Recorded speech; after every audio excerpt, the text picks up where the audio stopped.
Welcome to The Lock Shop with Nielsen and Hustler, powered by Coolbet Canada.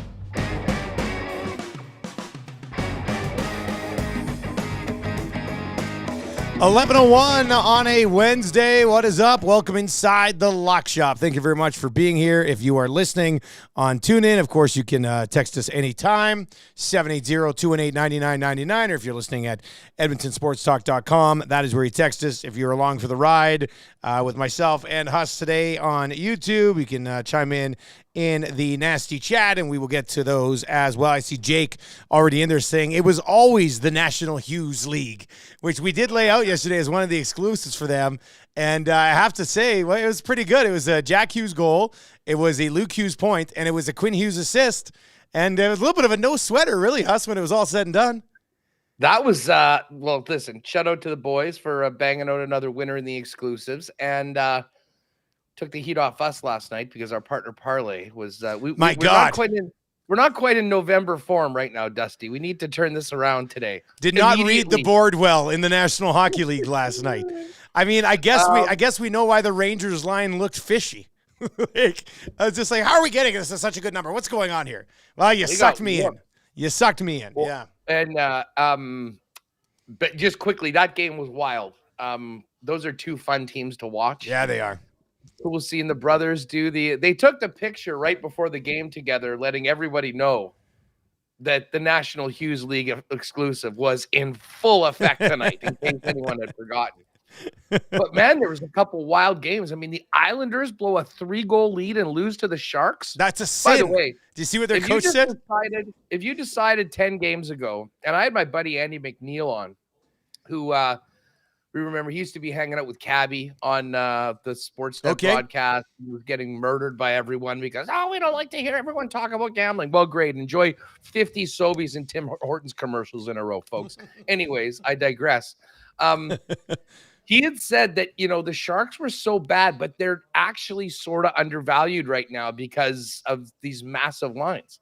Like when they beat Jersey last week, Jersey was a minus 467 home favorite, the biggest I can remember in a long time. And the Sharks were, I think, plus 370 on the money line. They won it. No idea what the live line was last night. But again, they were like plus 250, plus 260. Battled back with 3 goals and win it in overtime. And then speaking of live betting opportunities, if you jumped on the Kings last night when they were down 3-0 to the Columbus Blue Jackets, you were in good shape when they came back to win in OT. So it was just sort of a weird night in the NHL, but highlighted by the late game with the Hughes brothers. And shout out to Patty and Jake for making some cool bettors pretty fired up. Would have been nice to see the Kings get their act together earlier in that game and cover the puck line, because I had Kings-Lakers on that EST parlay minus 1.5, and Lakers got their part of it taken care of, but it was the unfortunately, it was the Kings that kind of blew it on that one. So I tell you, buddy, I was all in on the play-in action last night, this in-season tournament action in the association last night. Lakers-Suns game had like a playoff vibe going. It was it was good. Like LeBron was in a zone. KD was playing through definitely a bummed ankle in the fourth quarter because he kind of got rolled up on a bit in the fourth quarter and went down awkwardly, and they kept him in the game. It was great. It had the feel of a playoff game, and it helped that the color analyst, like probably 20 times, was like, "There's a spot in Vegas on the line," and I was just like, "Damn right there is!" Like, let's go. So I got sucked into that a little bit last night, and then obviously after that, in the Devils and Canucks too, you had to get a glimpse of the Hughes boys going to town last night, and that's 3 special talents right there. There's no doubt about it. Only 4 games tonight in the NHL. Anything else from the NHL last night? Kind of jump off the page. We'll get back to the NHL and chop it up. Just as you mentioned the play-in tournament. So with last night's action, it is set, and it's kind of a couple of very interesting semifinal matchups for Thursday. You've got the Milwaukee Bucks, 4.5-point favorites against the upstart Indiana Pacers with Tyrese Halliburton going off in the quarterfinal game. And then the Lakers and the Pelicans. I'll be honest. I don't know much about the Pelicans this year. I mean, is Zion playing? Is he Yeah, he's back. He's back. Like, that is a team that there was so much hype about when Zion joined them, and then he's always been out. and they just sort of have been a bit of an afterthought. So I think this is exactly the sort of thing the NBA was looking for. I mean, a couple big marquee teams, a couple other teams that might not be in the race for the winning the championship, but be cool for their fans. I mean, if you're a Pelicans fan or a Pacers fan, you're fired up for Thursday far more than a regular season game against one of the top teams in the league. Yeah, I would agree. And the Pelicans, I mean, I think they're like 6th or 7th right now, but they've got CJ McCollum, they've got Zion, they've got Ingram, who had a huge game. They've got some players, man. There's no doubt about it. So, that'll be a good game against the Lakers. And then, the huge game for the Pacers. Now, does it end up being Lakers-Bucks and you get Giannis versus LeBron in the final of the NBA Cup? I think the league would probably take that on a Saturday in Vegas. Like, nobody's going to complain about that either. But yeah, to me, I mean, I'm much more than a casual NBA fan. That's for sure.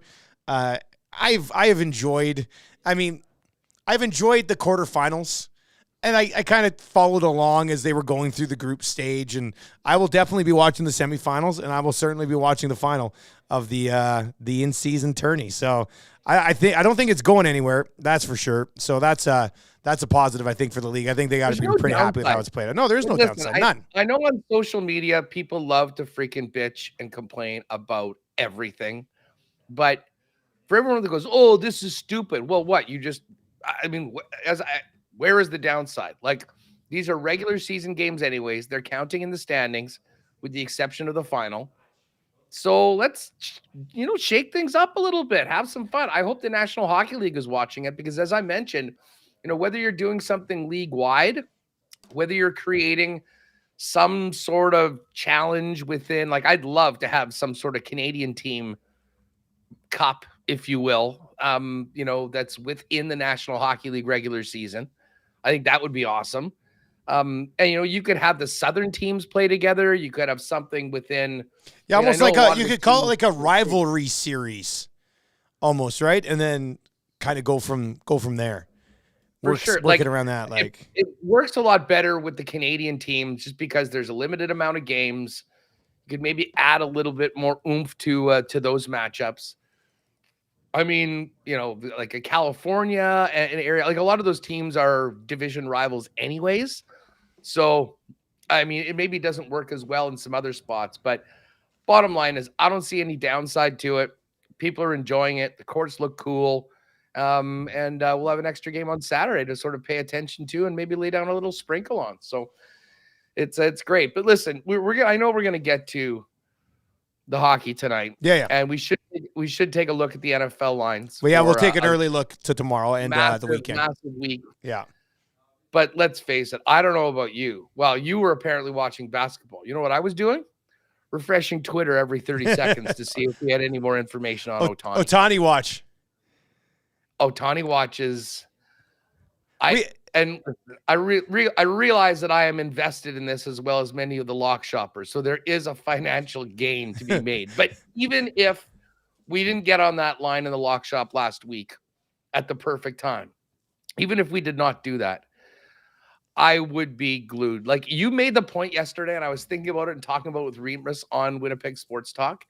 You're right. This would be the biggest player transaction signing. I mean, the only thing that I can think of that compares to it is Gretzky, and that was a leaving. That was a leaving the city. Yeah, exactly. I mean, there's not even a comparable, buddy. It's like the biggest win for a Canadian professional sports franchise. Period. Yeah. Ever. If this happens. To win the biggest free agency sweepstakes in Major League Baseball history, or North American professional sports history, honestly. That would be insane. It'd be insane. We had Eric Macramal on our show this morning. Huge, like, legal analyst, fun guy, but huge baseball fan. So I brought up the pursuit of Ohtani with him, and he goes, it was a bit of a reality check. He was a bit of a downer, but he goes, when has this ever happened? Like, when has a major free agent from, an American team left and came to Canada to sign? And everybody right away was like, well, Kawhi, but Kawhi was traded and left the moment he could leave. So that's why Matt Cromwell is in denial. He doesn't think they can deliver. He figures he'll probably end up with the Dodgers, and that'll be the end of the story. But, I mean, if anybody was going to take a legitimate run at this thing, it's the Toronto Blue Jays with their ownership group apparently willing to spend. You've got a very multicultural city up there, and you've got amazing training facilities for a guy that's going to have to rehab over the next 2-3 months. So, to me, it still just seems too good to be true. But the Jays being involved in Ohtani watch is not something I had on the radar 4 months ago, So it's amazing to me. I mean, listen, I always thought that listen, you could make an argument why it would make sense, but you're right. I mean, we're so used to guys just going to the biggest cities and the biggest money, but I think people overlooked at just how much money Rogers has. And here's the thing, no matter what the cost, it's worth it. This guy changes, like you'll make that back and more just by the presence of Shohei Ohtani. Like the sponsorship deals and what the team will be able to do within Japan. Like, I don't know what the number on that is, but it's in the tens of millions of dollars per season for sure. I mean, merchandise, all of that, tickets. I mean, there's a reason why everyone's willing to pay record amounts to get this guy, because he's worth it. And I got to tell you, this is like, I've now seen books.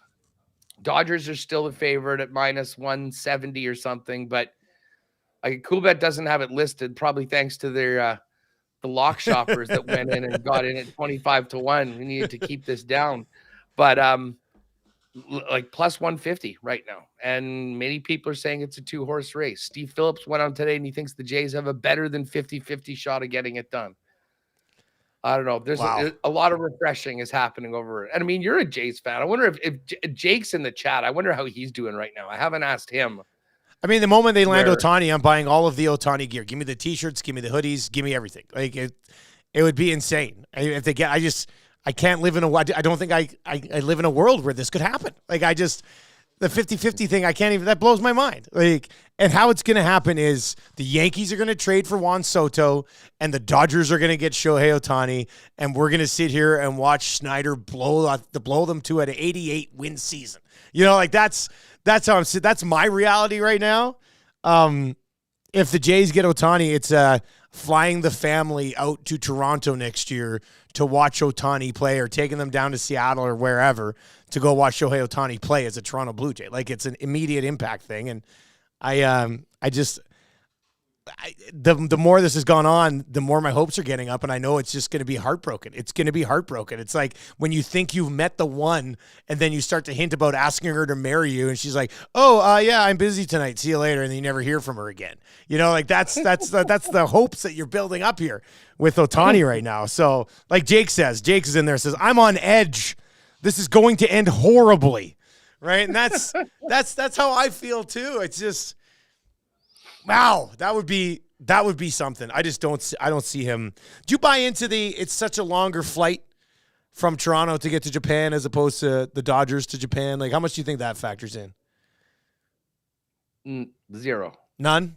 I just know that's one of the things that keep popping up. They're like, he's just going to stay on the West Coast, closer to Japan. Don't worry about it. So I'm like, it's not like he's taking commercial flights here. Okay, counter. How many times do you think he goes back to Japan during the regular season? Yeah, that's a really good point. How about zero? Like, who cares? Yeah, people are acting like he has a home there and he flies in every morning for a game. Like, that's not the case, right? So yeah, and by the way, he's not going on Expedia and getting the LA Tokyo flight to pop in. I'm pretty sure. You think there's a private jet there?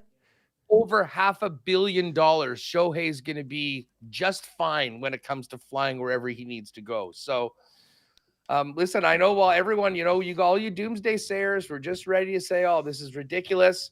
Myself, Cowboy, a few of the guys in the chat, we believed last week at 25-1. And I'm with you. I did say I was having a bite last night and I was refreshing this and saying, well, if this does come to fruition, that 500 that's coming my way will go directly into a home and away Ohtani jersey. Yeah. And I will fully be in on that. That's the least we can do to pay it back. That would be a glorious day. That would be and it's supposed to happen this week, right? You're supposed to hear this week. They say by the end of the weekend, it should be done one way or the other. That's amazing. By the way, Jake, and we know you're watching. Did you get the EST parlay? I'm sure the crew's working on that. We'll set that up as well. Yeah, he did. Yeah, okay. He said that it's working on it. Might be up a little bit later, but it will be up shortly. Okay, so that'll be up shortly as well. I must have missed that one. And then I see some people saying the Hughes parlay still says it's pending. So, Jake, I don't know if you want to reach out to those people or explain what's there. Let us know, and we'll explain why it might still be appearing as pending. But usually those looks, well. I can tell you right now. I mean, sometimes because those exclusives are different than the regular bets and they're done manually, someone goes in like individual clearance, basically. Yeah, and that's why often, like, if you're betting a regular game, the game will end and boom, it's done and it's in your account. The exclusives are always settled the next day, so I would imagine in a very short period of time, that'll be in there, and you'll be able to jump on it for tonight. I just want to talk about the pursuit of Shohei Ohtani the entire show. It's just like, I mean, you see what they were able to do last. It's funny because, like, for the longest time, you're like, oh man, the Jays offense is pretty good. Not this year, but like over this, as they tried to develop this core group. And then you go, last year they traded away some offense, solidified their pitching. They had excellent, probably championship caliber pitching, and it was the bats that let them down. Now, if you can bring in Ohtani on the left side of that plate in Rogers, I mean, he would just absolutely rake in the home stadium. You throw him in a lineup with hopefully a Vladdy that can get his offensive game back on track. And obviously we know what Bo Bichette did last year. And just, the other pieces that might want to come just because you have brought in Shohei Ohtani. Like, how much does that change things? I'm very fascinated to see. Like, we know, like, the Angels must be so sad as they see. Like, the Angels had him. They had Trout. They weren't even able to get a sniff of anything. I'll be very interested to see, how quickly another contender forms or an actual contender forms around Shohei Ohtani. Well, listen, not to pour water on this, but do not rule the Angels out. Wouldn't that be something? Rule the Angels out right now. I think it was Phillips or one of the other insiders said that the Angels are in. And it was funny. I was looking at the odds even just back from when we had it. Like, they were 14-1 or 20-1, 14-1, 10-1. I mean, and they do have, like, they'll have relationships there that Shohei, I'm sure, will appreciate. But listen, I do think it's most likely that, and I mean, of course, there was the Dave Roberts saying, oh yeah, we met with him. It went really good yesterday. And then the GM freaking out, him getting the text message going, shut up, Yeah. So listen, the Jays, I will say this from a Jays perspective, they have done apparently everything they can do to get this guy. Not a lot of people thought that they'd be in this situation as being a realistic landing spot. Although I did hear a report that, back last season, a clubhouse source said that, Toronto was on his list of, places that he would consider. He had a real positive view of it, the organization, the city, and all that. But like the effects on the franchise, if you're a Jays fan, and listen, even if they don't get him, I think this entire exercise has been great for Toronto, because I think maybe people that haven't given the thought or had an open mind to Toronto more might be thinking, well, wait a second, maybe they do have something really good going on there with the organization, their ownership, their facilities, all of those things. Yeah. Finalist for Shohei Ohtani. But if they get him, like what that does to the prominence of the team, as I say, this deal will pay for itself multiple times over by the time it's done. I really do believe. Like I always say, he's the Japanese Babe Ruth. Well, no, Babe Ruth is the American old-time Shohei Ohtani. Like, you can make an argument that what Ohtani's doing right now is actually even more impressive with Babe, considering the level of competition right now. But, from a ticket sales standpoint, from a merchandising standpoint, from a sponsorship standpoint, and from a media standpoint, and let's not forget what Rogers' business is, it would be the ultimate game-changing. That's a ratings boost for sure. Oh. Yeah. I'd love to know what that home opener will be, the debut of Ohtani next year for the Blue Jays, if that happens. That will be, and I'll tell you what, for guys like us, in the summer, we talk Jays and some people are into it. I was talking with Remus. I'm like, this would be massive for even a show like Winnipeg Sports Talk, where us too. In the summer we're talking Bombers and stuff like that. When the hockey talk isn't happening, like I think the appetite in a market like this and yours as well for daily hardcore Blue Jays conversations multiplies, maybe exponentially, if all of a sudden Ohtani's in the mix. So I'm so in on this. I'm very selfish for one aspect of it.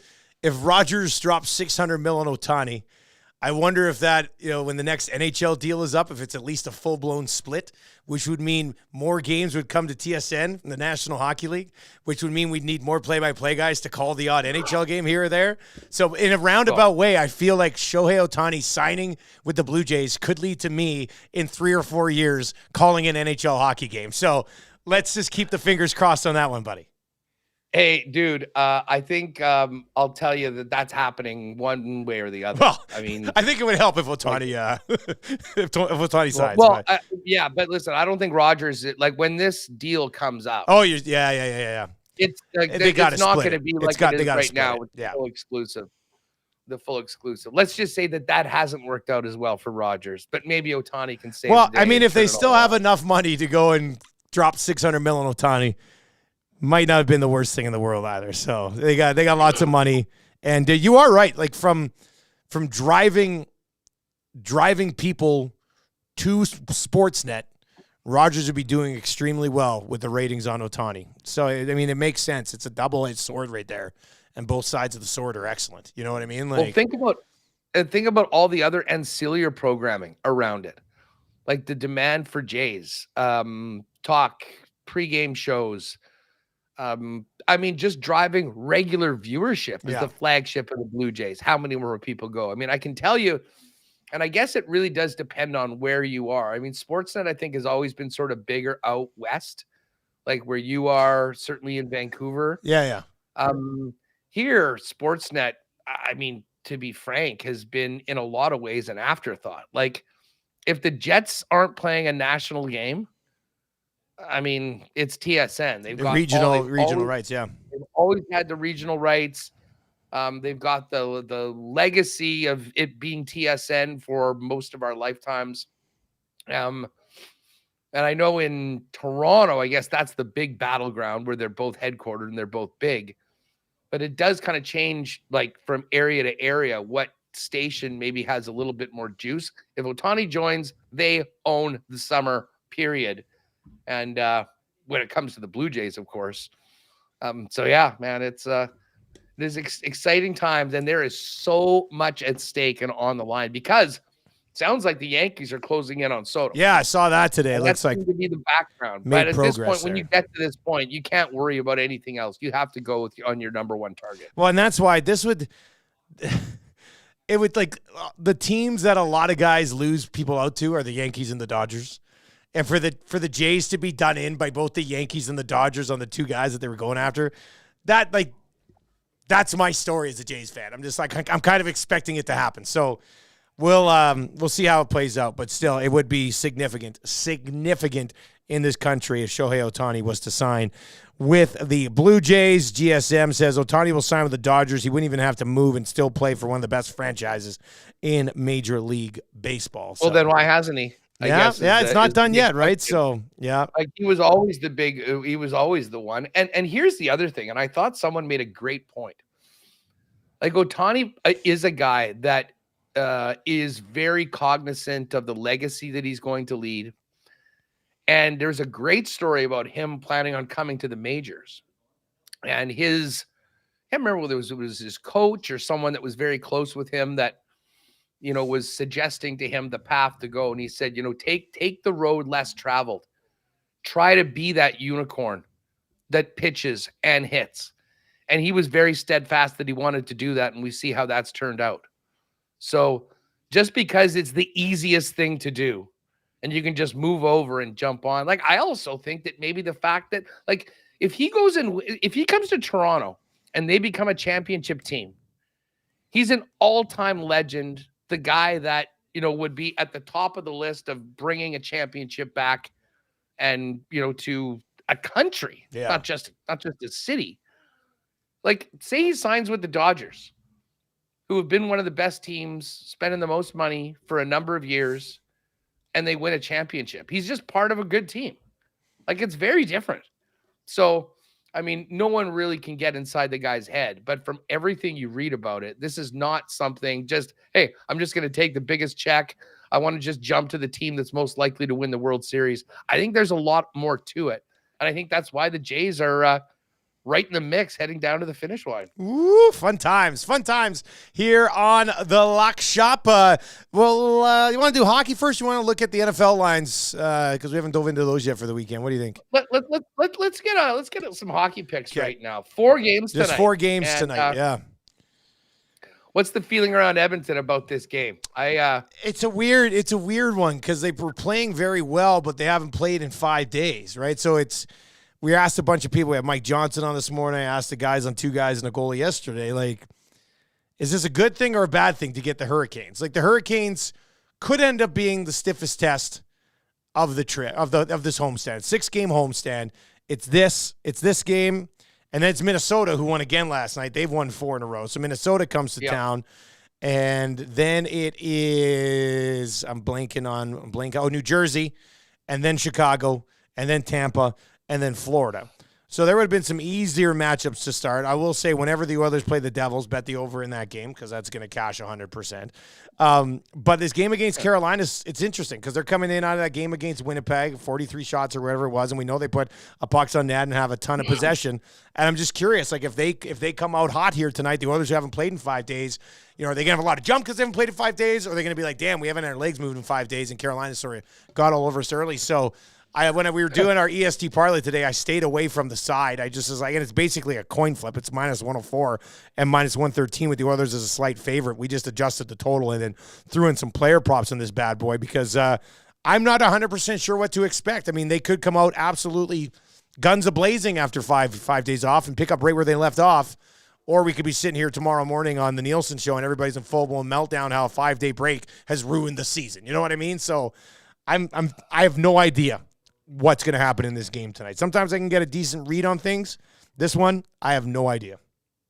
Since the first week of the season where the Canes lost 3 in a row at one point, they are 5-0 following a loss.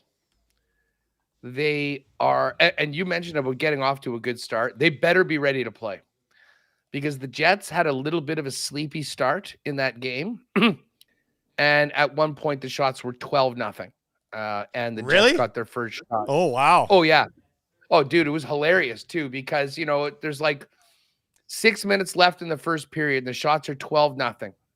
And Logan Stanley rips one from the point that everyone thinks is a shot on net. The crowd kind of gives the old Bronx cheer like, hey, all right, we got a shot. And then the scorekeeper took it off the board. Oh, no. And the entire place started booing. And then 27 seconds later, Kyle Connor scored, and everyone was in a good mood again. But that was a team that, listen, Rod Brindamore gets so much out of his club. And when did they play the Oilers? That was they really. It was November 22nd, and it was 6-3 Carolina. Their last 3 games, dating back to the 2 games last year as well. Their last 3 games have had combined totals of 9 goals, and 10 goals, with the Oilers winning 6-4 and Carolina in the last 2 games winning 7-2 and 6-3. So, yeah, we'll see where this one ends up hitting tonight. But I think it's going to be an entertaining hockey game, that's for sure. These 2 teams usually don't disappoint when they come together. So, if I have to, if I'm taking a money line bet or putting on a parlay, I think I'm actually going to take Carolina. You think so? But well. I mean, listen, and I heard Merrick talk about this earlier today. I mean, Draisaitl and McDavid are about as good as it gets when it comes to 3-on-3 overtime. But Nakash and Aho might be the best in the league when it comes to that, which got me thinking. Very important for the Oilers to make sure they get what points are available. Carolina, again, same thing going in there. I'm looking You're at looking at the draw. OT, hey? I'm looking at the home tie away plus 345 on the draw. And I would love to know a stat about how more often the draw comes up, like the 60-minute tie comes up in games between the two conferences. Because I can tell you right now, I mean, if I'm Knobloch and, there's 4 minutes left in this game, I mean, I've got a lot of confidence that my guys can get it done in OT, but you cannot lose this game in regulation if it's right there. And Brendan Moore's no dummy. I mean, just the way the points are set up right now in the league, it doesn't matter if you win in a shootout or you beat a team 8-0. Nope.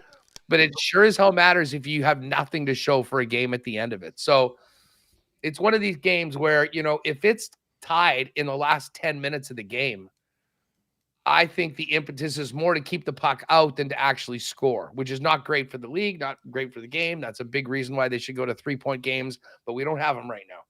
So I think that there might be a little sprinkle on the draw.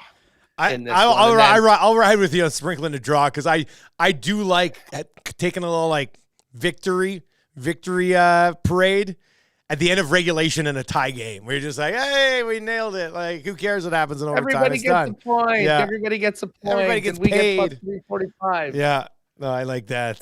That's a good one. Well, what do you have for the other 3 games here? Stars, Panthers. That's a pretty good game. Penguins, Lightning. And then Vegas and St. Louis. But there's 3 other good games tonight here. So, okay. Yeah, these are all really interesting games. We've got Dallas thumped Tampa on the weekend 8-1. Then they just went to Tampa and lost 4-0. They'll be looking to bounce back from that one, and I think they've been pretty good at that so far. The Panthers just lost at home to the Islanders, and they've sort of been win one, lose one, win one, lose one ever since the Jets went in and shut them out a couple Fridays ago. This is another game, frankly. Maybe we'll do a double draw parlay. How about that? Wouldn't that be something? I don't have as strong a lead on this one. I am interested in this Vegas St. Louis game, and Vegas, of course, has been just okay over the last little while, and they did just lose at home to the Blues in OT in their last time out. I'm going to go with Vegas in this game in that, we've seen, and the Dallas-Tampa was a perfect example. Tampa got crushed. We figured there's no way they're as bad next game. They came back and won. Yeah. I like Vegas to win this game. I'd probably just jump on them on the money line, though. I mean, I'm not too sure. The Blues have been playing well. I've been hanging in there with top teams. I can't see Vegas getting swept in back-to-back games against St. Louis. Maybe that's sort of where that I'm coming from. So we're talking about that one. And then this other game, the Tampa Bay Lightning and the Pittsburgh Penguins. And Tampa had been so bad before their win against the Stars. I mean, an 8-1 loss to Dallas, a 4-2 home loss to Pittsburgh, 3-1 loss to the Coyotes, 4-1 loss to the Avalanche.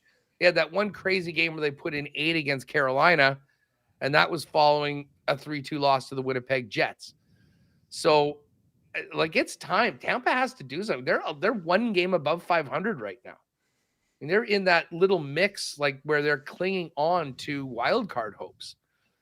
And then for Pittsburgh's side of things, I mean, they just lost back-to-back to the Flyers.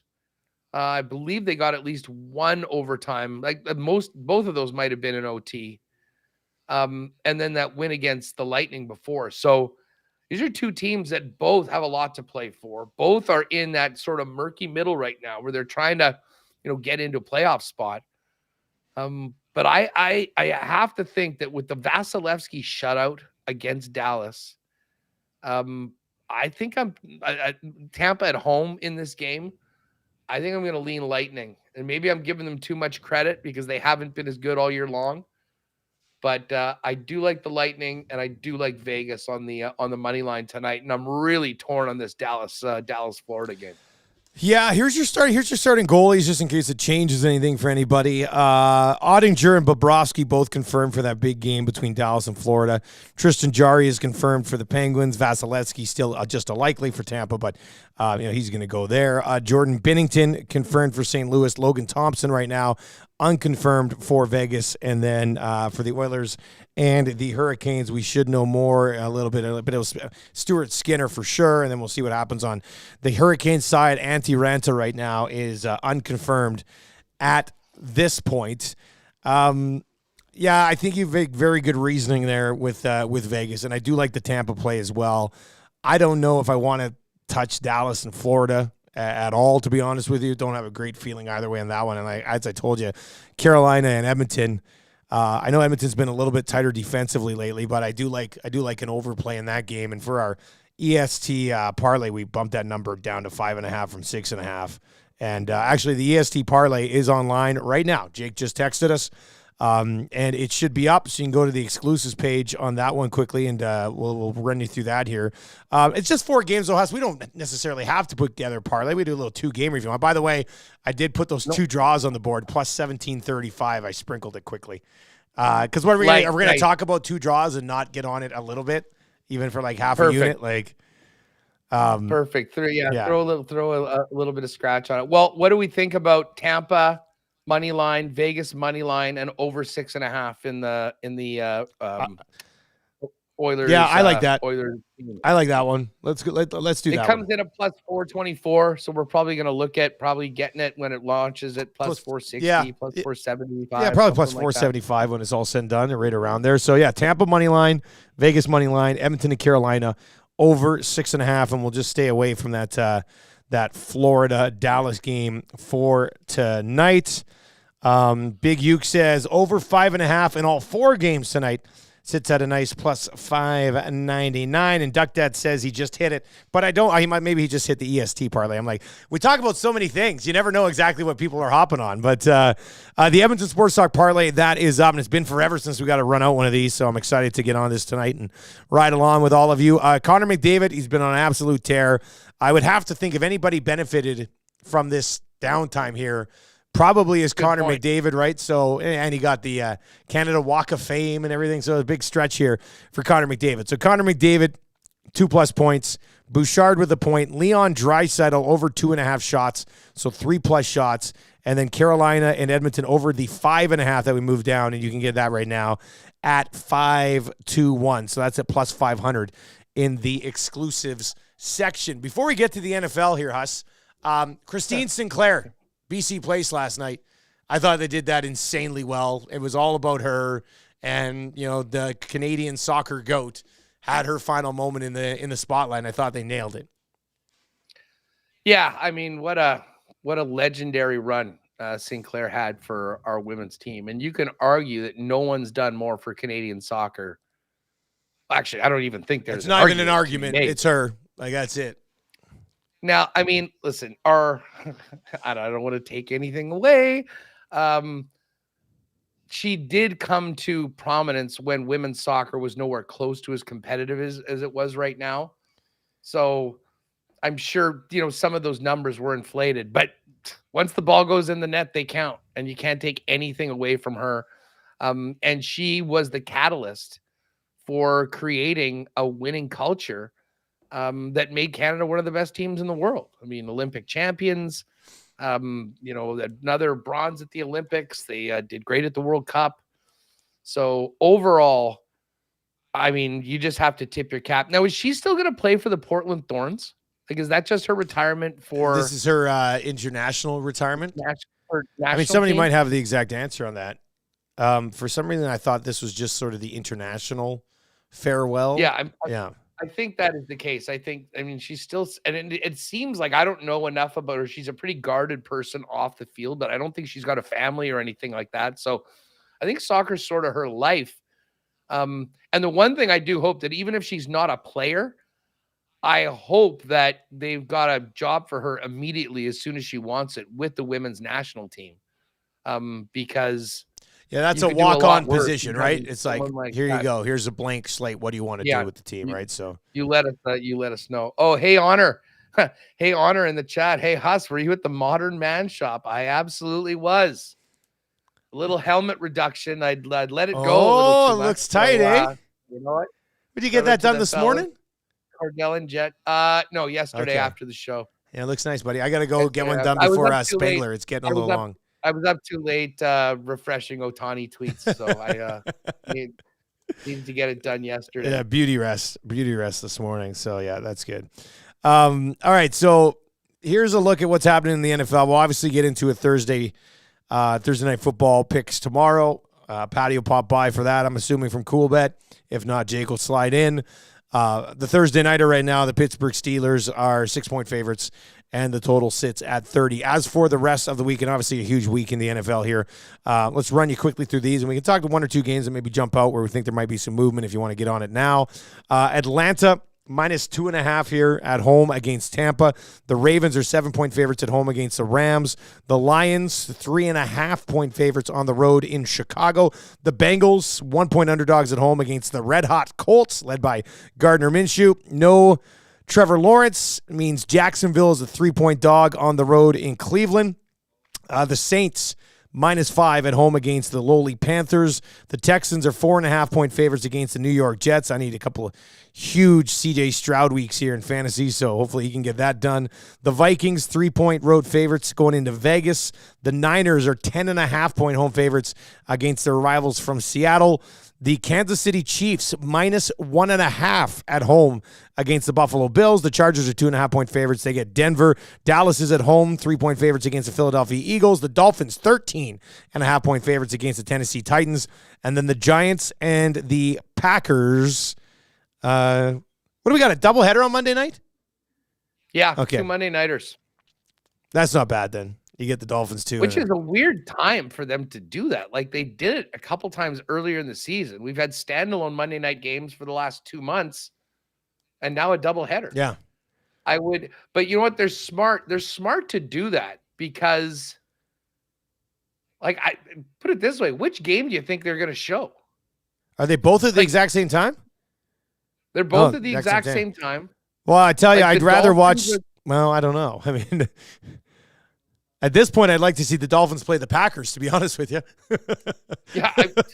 Can we flex the Titans to play the Giants? Let's switch these teams. Yeah. The ultimate flex. Yeah, flex the road teams. Which actually, I guess the Dolphins probably slaughter the Titans. The Packers are a much lower favorite, but again, with the way they're playing though against the Giants, I mean, should be all right. How does Tommy DeVito in primetime sound? Sounds like lots of primetime games we've seen this year.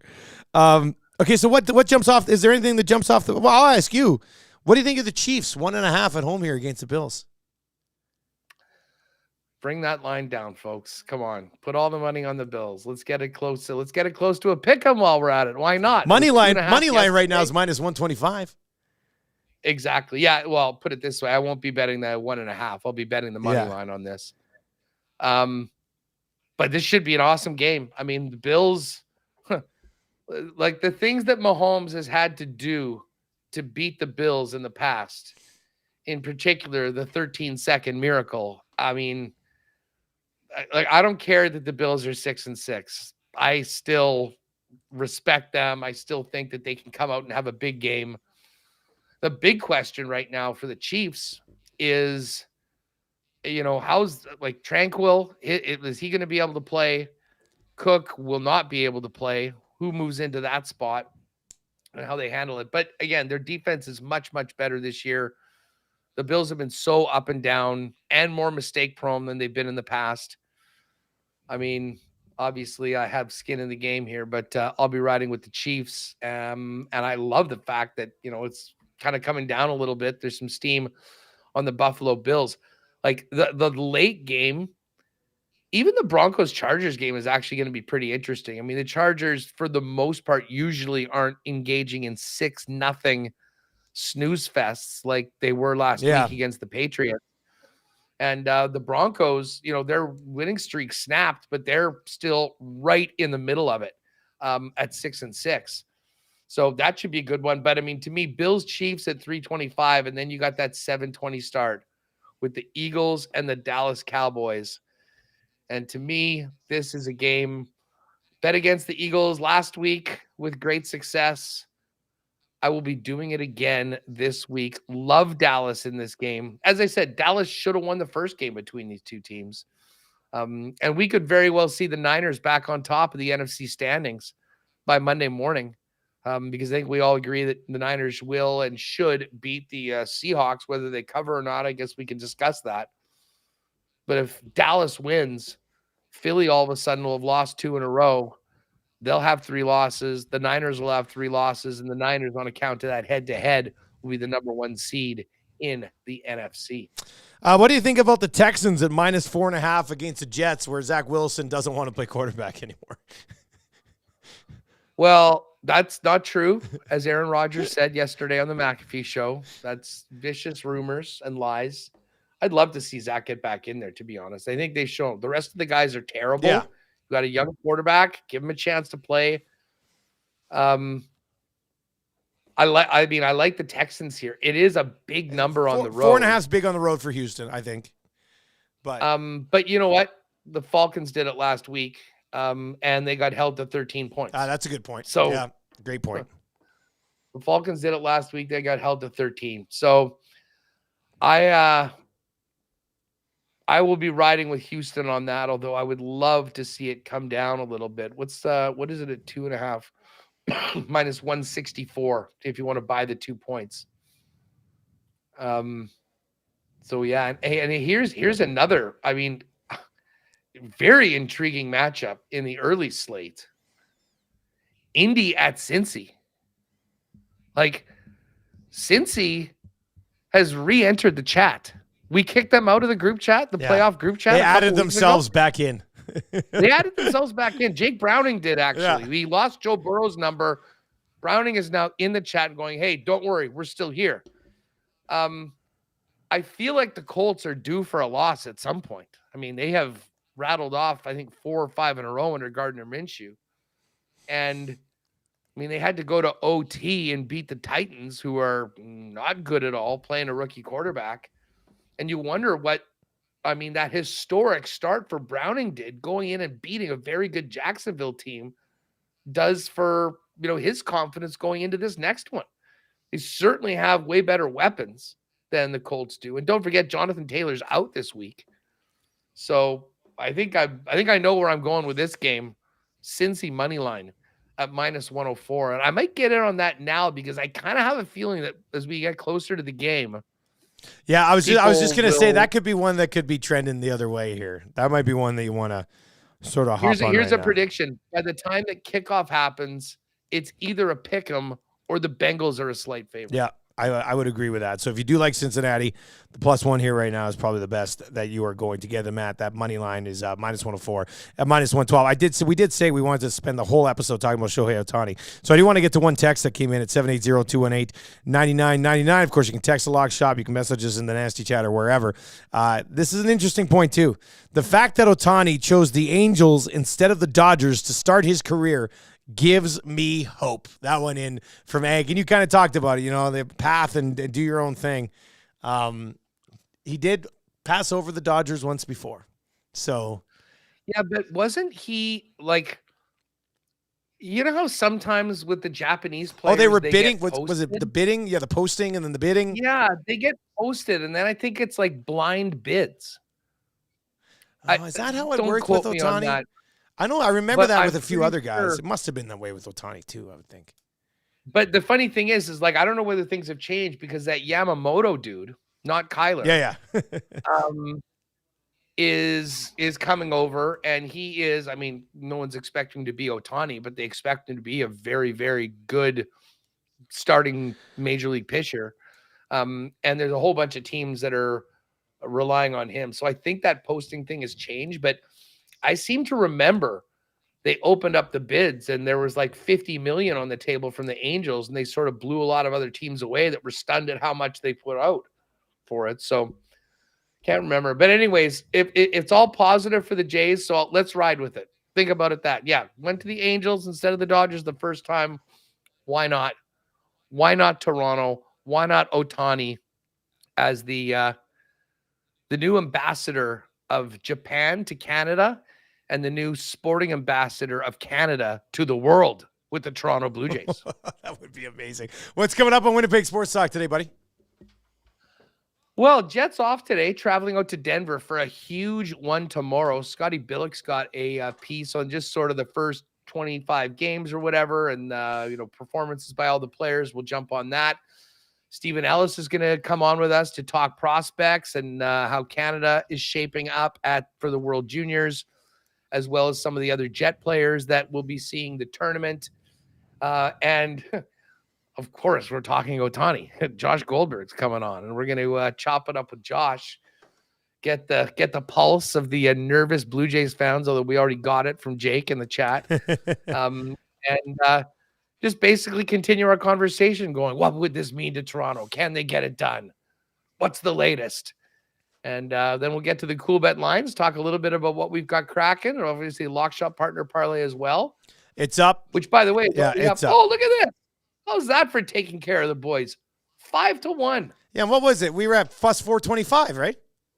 Yeah, that's they're just dishing out 5-1 parlays all day over there. Plus 500. It's the holiday season, the gift of giving us a very, very nice number. So yeah, you want to ride with us? I have just confirmed my bet. Lightning to win, Golden Knights to win, and over 6.5 in Carolina, Edmonton. And ideally, that sucker's gonna finish 3-3.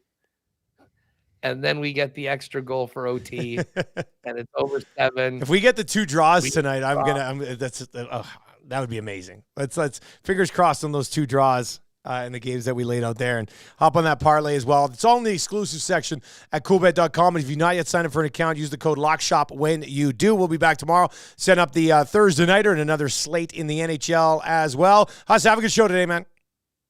You too. Big show today, and then big holiday party tonight at Little Brown Jug for the WS. Have fun, buddy. That'll be good. We'll have one for you. And by the way, congratulations on the beer. Yeah, we've got the hottest beer in all of Edmonton right now, so it's pretty amazing. Probably Alberta. Oh yeah, I mean it's insane. They've already done a second batch. It's in the tank right now, and it's probably become like a permanent lager on liquor stores' shelves here in Alberta. So it's like, I mean, what can we say? It's just, we're overwhelmed. It's been amazing. The support's been incredible. So, and the beer, you would love a 6 o'clocker lager, buddy. I'm not going to lie. It is crisp and smooth. Like, you would love it. I think Brazil is going to be, is getting a case out here to the peg. So I will definitely fire out a tweet with that. And I saw that picture of the guy that texted in all those crushed cans in the blue bin. I'm like, it must be good. Oh, yeah. They are destroying it in big numbers right now. It is delicious, man. There's no doubt about that. We'll have one for you tonight at LBJ. You have one of those 6 o'clockers for me later on. Posting 2 draws and a win to the partner parlay. All right, see you later, man. There you go. That's the lock shop today. Later.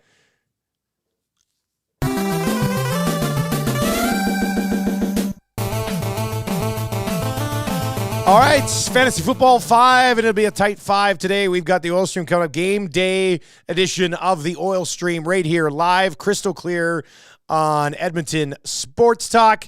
Tommy Gazzola will join us, and he's going to pop by. He was down to the rink today. He'll be on the pregame show tonight at 6 o'clock. The Fantasy Football 5 is brought to you by Century Casino, Fort Road. Maddie, can you turn Tommy down? I'm hearing his music in my headphones right now. There we go. I don't know. What was he listening to? I don't know what Tommy's doing over there. Anyway, Tommy's going to join us in about like 5 minutes, so don't go anywhere. We'll be discussing the Broberg situation and obviously what we should expect from the Oilers and the Hurricanes tonight. Fantasy Football 5 brought to you by Century Casino, Sports Bar and Lounge on Fort Road. Join Lieutenant Eric every Monday and Thursday. Yes, even join him this Thursday for the Steelers and the Patriots. NFL total set at 30.5. And you know what's crazy? It's not even the only NFL total set at 30.5. The Jags without Trevor Lawrence and the Cleveland Browns also set at 30.5. Should you be stashing Nathan Rourke in your fantasy leagues? I already stashed him earlier in the season when Trevor Lawrence is banged up. I did release him at some point. I got CJ Stroud in the league. I'm not going to require Nathan Rourke even if he gets in, but I do like having Nathan Rourke on some benches, in deep, super deep leagues. That's something you could look at as well. It comes down to this in a lot of leagues. It's pretty much playoff time starting next week. In our one league, the big league, 16-team league, playoffs start this week. And all the other ones, you got one last chance to sort of ride.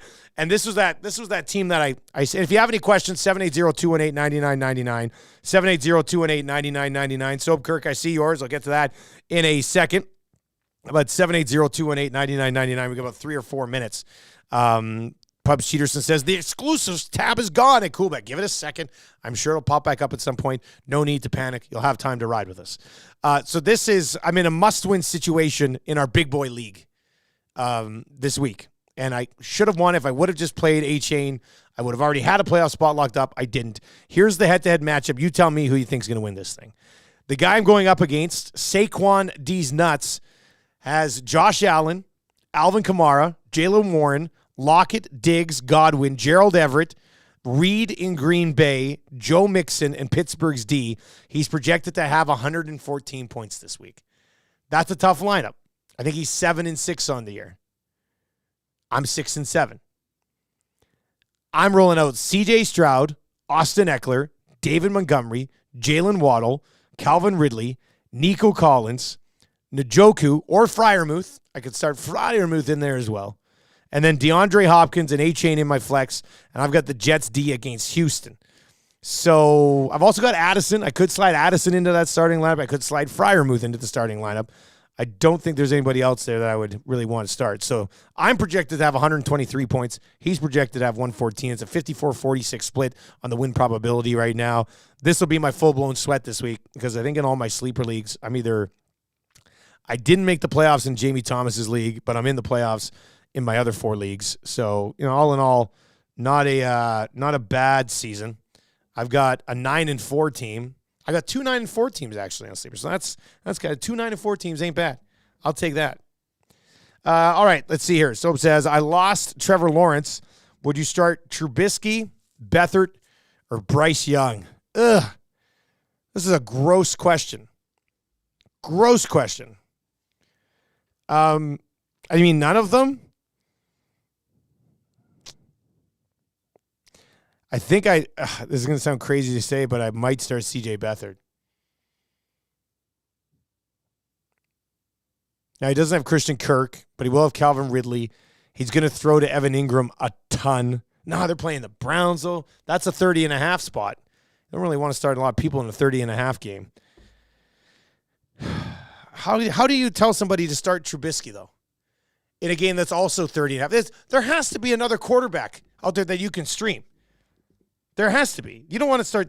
Tell me unless every quarterback in your league is already taken. Like CJ Beathard and Mitch Trubisky would be at the bottom of the pile for me. So I guess Bryce Young. But I'm not excited about that either. There has to be a streaming quarterback out there that you can pick up off waivers. Like, let me just look in that big boy league. It's a 12-teamer.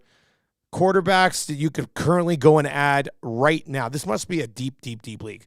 I could add Browning. I could add Geno Smith. I could add Gardner Minshew. I'd take all of those guys ahead of these 2 guys. I'd take Dobbs in a bounce-back spot against Vegas ahead of any of those 3 guys that you laid out there right now. Has to be somebody that you can get besides those guys. By default, I guess Young, but I hate it. I hate all 3 of those options. All right, that's going to do it for the fantasy football. Hey, Dusty, CJ Stroud or Purdy this week? I love CJ Stroud, but he's going up against the Jets. It'll still be a good week. I can still see him being like a mid to low end QB1, but Purdy's got Seattle. Probably at least a couple of touchdown passes coming there for sure. So I'd probably start Purdy this week, but Stroud is a stud. You're happy starting either of them. I guess maybe I'm a little hesitant because I'm so worried about CJ Stroud because I need a huge week from him in 3 leagues, but I think probably Purdy being the play there. All right, that's going to do it for the Fantasy Football 5. Do not go anywhere. We've got a game day edition of the Oil Stream coming up live right here on Edmonton Sports Talk on TuneIn and at EdmontonSportsTalk.com. And, of course, right here on YouTube. Don't go anywhere. Make sure autoplay is on. Oil Stream starts in 2 minutes.